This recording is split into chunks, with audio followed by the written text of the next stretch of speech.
This is the Tesla Model 3, and it's a very nice looking Tesla. It's got 2 engines to it, nice rims on it, and the side mirrors are retracted, which means the vehicle is locked. Right here is a camera, and this is the key that you use to unlock it. Tesla, you just run your key up here, mirrors open, Tesla's now unlocked. The handles are flush with the body. You simply push down with your thumb and pull up. And this one is dirty, just traveled about 500 miles. It's been raining, and as you can see, this is the Tesla Emblem. It's nice leather. And one of the things that you recognize, one of the things that jump out at you is that there's no instrument gauges here in the front, and none over here either. You just have this big screen, which is about 15 inches wide, maybe 10 inches tall.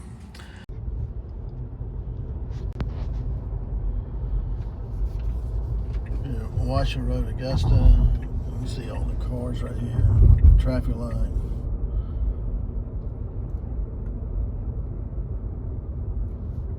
This is Alexander.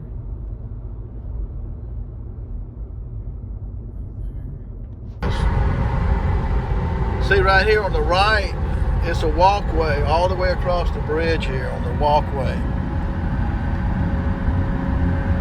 So people will walk this whole length of this bridge. And it's really neat when you go through the apexes of this bridge right here.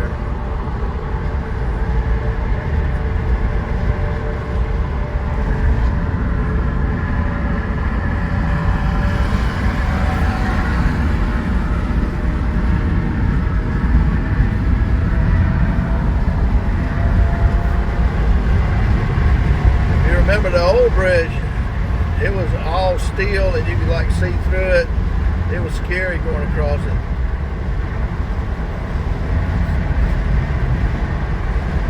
See this architectural design, how nice that is, how beautiful it is.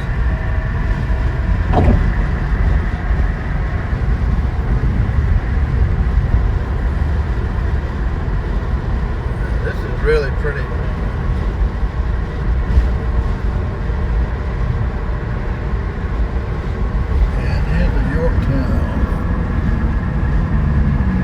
Aircraft carrier, Patriots.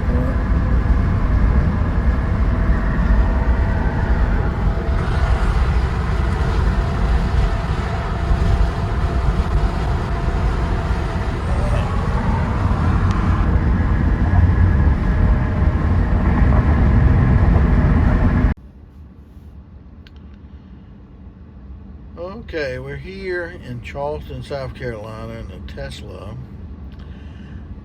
And we got all these places to eat, and there's a lot of people walking around, going from place to place today. And it's December the 28th, 2021, and so it's pretty busy.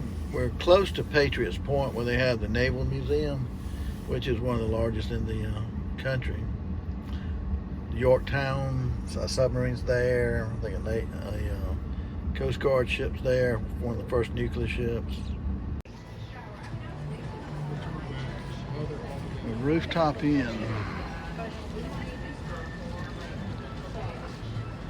Beautiful bridge here.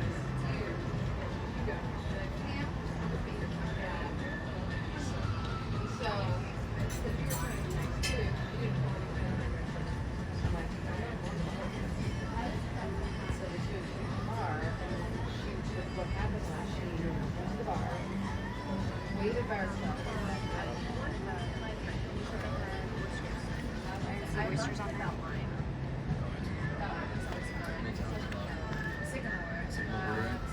There's so many good breweries. So many. I don't drink beer anymore. Really? Yeah. Thank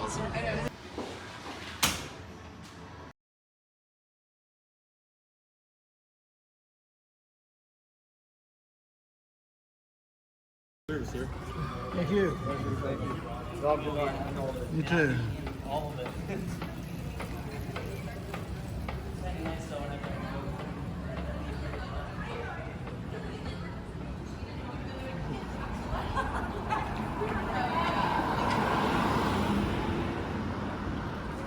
It's really a pretty street right here, isn't it?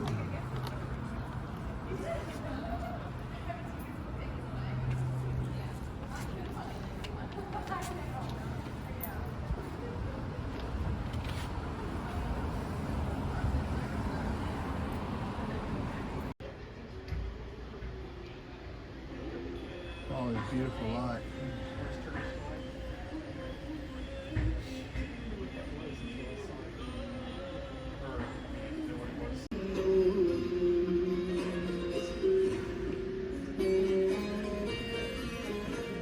A lot of colors.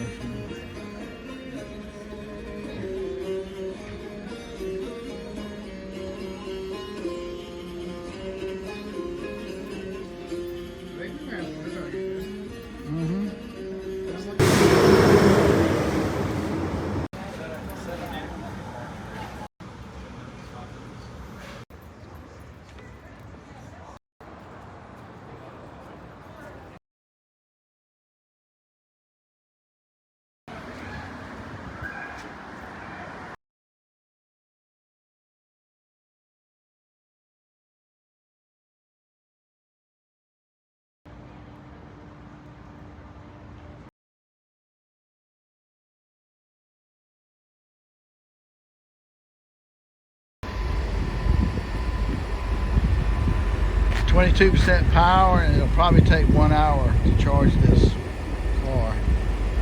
That's the only downside about charging these cars. 1 hour to charge it full charge when you're traveling. Now this is what I was talking about. It's really impressive. These giant oaks, over 100 years old, maybe 150, are hand planted. See how they're all in a row? Imagine 150 years ago somebody hand planted these. Look at the canopy on them.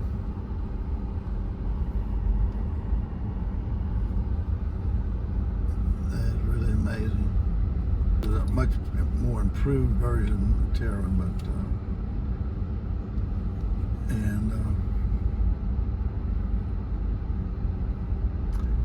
now look at this tree right here.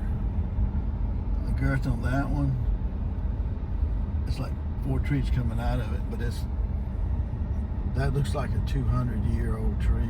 They got one down here in the back that's 600 and something years old.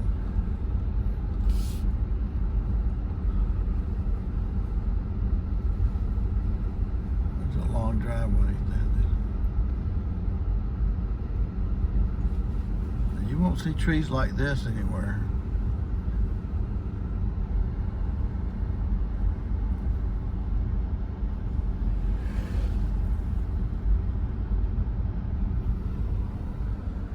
Man, I think it's 10 feet wide.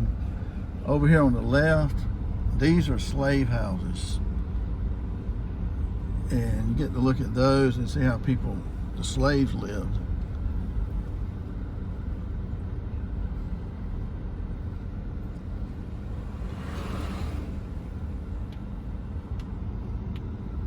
These are the barns and stables and stuff like that. The movie North and South, with the big television series, this is where part of it was made, right here in this mansion, in this area right here. Look at that tree right there. That thing is 12 feet wide. That may be several hundred years old.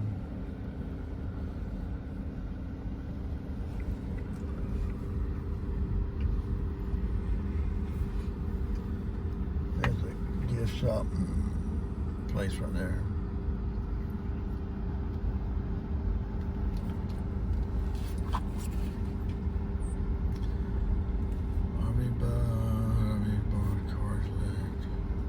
The Boone Hall plantation, and all these trees are hand planted.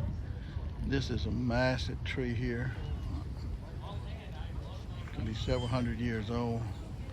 In the driveway, all these giant oaks are hand planted over 100 years ago, I suppose. And these are the shacks with slaves here at one time.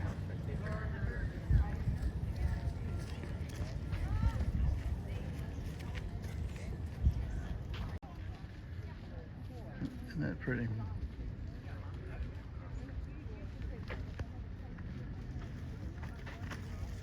At Christmas time, they really have it lit up too. There's a pretty garden here.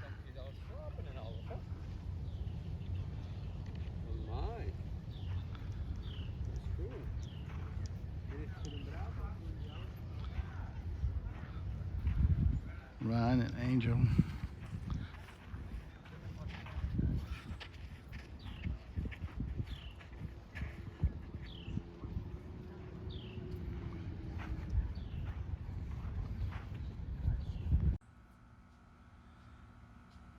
Another side of the house here. Really the right hand side facing the house.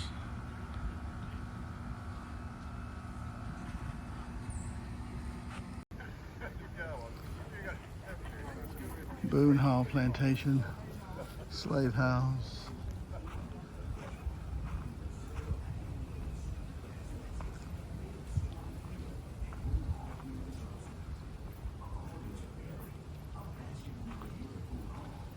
Boone Hall was the only plantation with a basket maker in the beginning, and people from other plantations grass baskets purchased these baskets. Are about $500. Has been a part of the Charleston and Mount Pleasant community for over 300 years. This makes sense, since the craft finds its origins back in Africa. A basket constructed using similar techniques can be found in this very cabin using grasses of Africa. These baskets would then continue their usefulness in other plantation fields. Basket making continued after slavery ended, and through the continual teaching from generation to generation, the tradition and craft continues to present day. Please, Lordy, don't you leave me, guide me on my way. Today, these baskets are still crafted with a variety of natural materials, ranging from sweetgrass, bulrush, stripped palm fronds for wrapping, and later pine needles for color. All of these materials grow naturally here in the low country, and at one point in time, the other. In fact, depending on the style and size of the basket, the weaving process can take a few hours or even a few months. Today, it has become more challenging to source these raw materials due to continued land development. After generations and generations of picking and pulling materials from certain areas, many basket makers have become quite resourceful.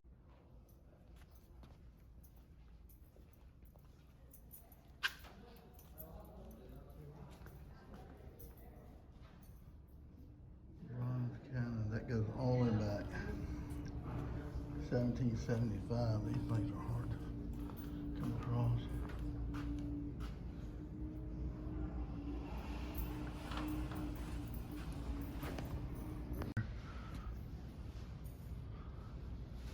Looking at various things.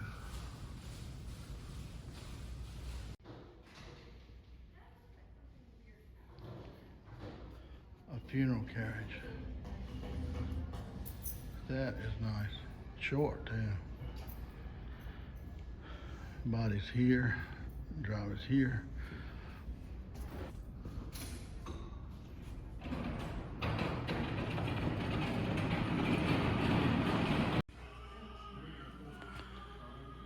The 1780s, 1760s, 1670 to 1770. Beautiful work. 1750 bowl here. 1760 bottles. 1705. Man. Oh my love, Philip, this boy. with all my soul, fill up this bowl.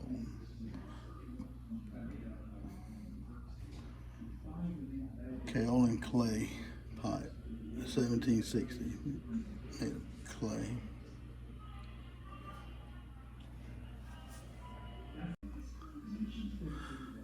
A sewing case.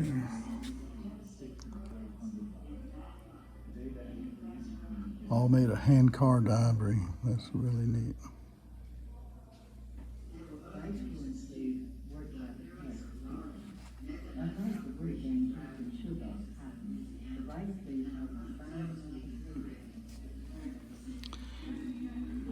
Medicine case.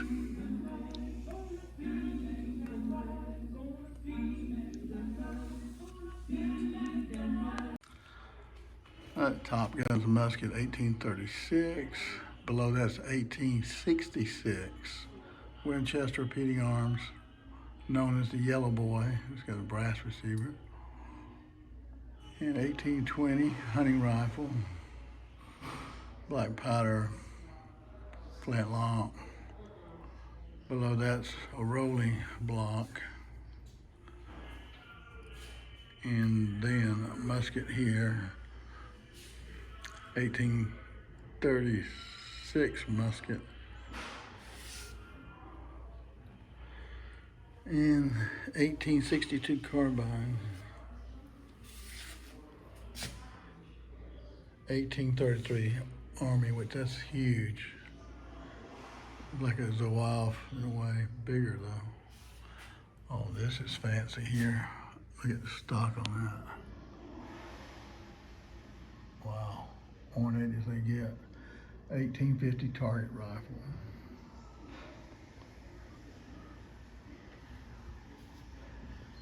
And a volley gun, multiple barrels on this one, flintlock.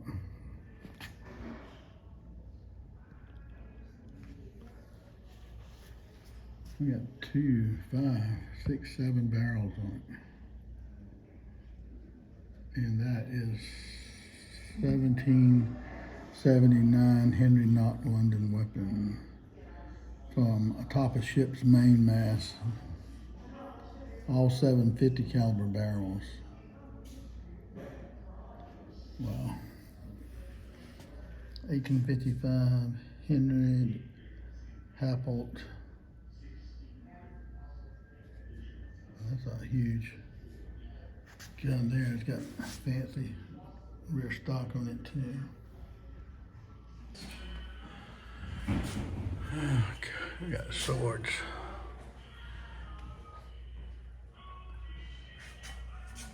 $1840 saber at the top here. Cutlass 1861.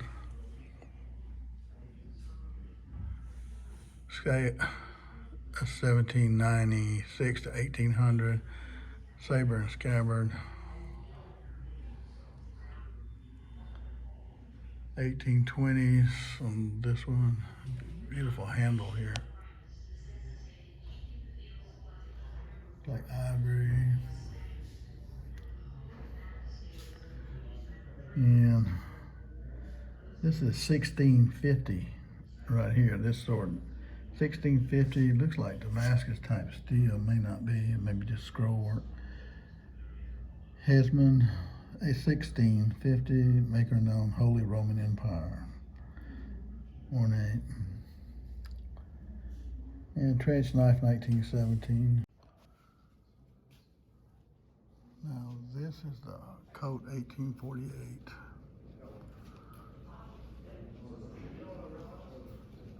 That was made like 1860. And this is the model, 1860, which is my favorite design. No top strap, which is not good, but it's a beautiful design. And this is 1851 Navy revolver. Pretty close to the 1860, except it's got a octagon barrel. And the Navy revolver, 1861.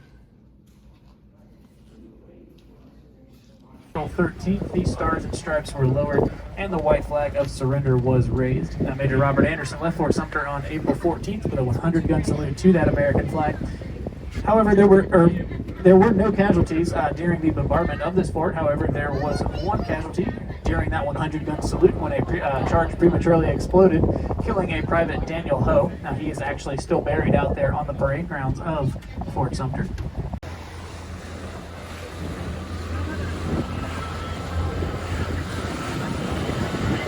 Yeah, the sun's going down. Now on to the much bigger vessel there, the CV-10. That is the USS Yorktown, known as the Fighting Lady. Now, she was built by Newport News Shipbuilding in Newport News, Virginia, and was commissioned April 15, 1943, serving until she was decommissioned in June of 1970. Now, she is just under 900 feet long with a beam of 93 feet, and a draft of 30. Bella. Now, she could go through the water at 30 knots, and when she went to sea, she carried a crew complement of 3,000 men as well as 90 aircraft. Now, the CV-10 earned 11 battle stars in World War II and 5 battle stars in Vietnam.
Blow the horn underneath the bridge.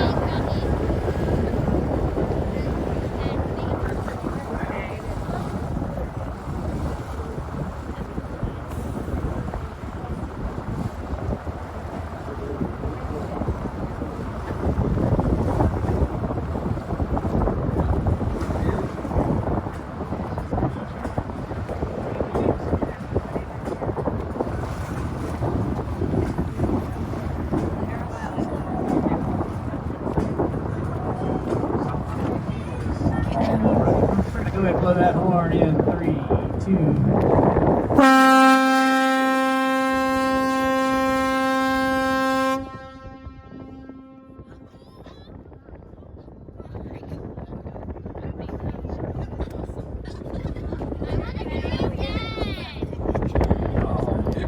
That's one of the more fun things we get to do here. It's probably not as good as my last tour, but still fun nonetheless.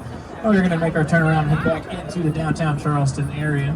We're going to get you over to those Columbus Street terminals. We'll talk about those a little bit, and then we'll have you back at the dock probably the next 10-15 minutes or so.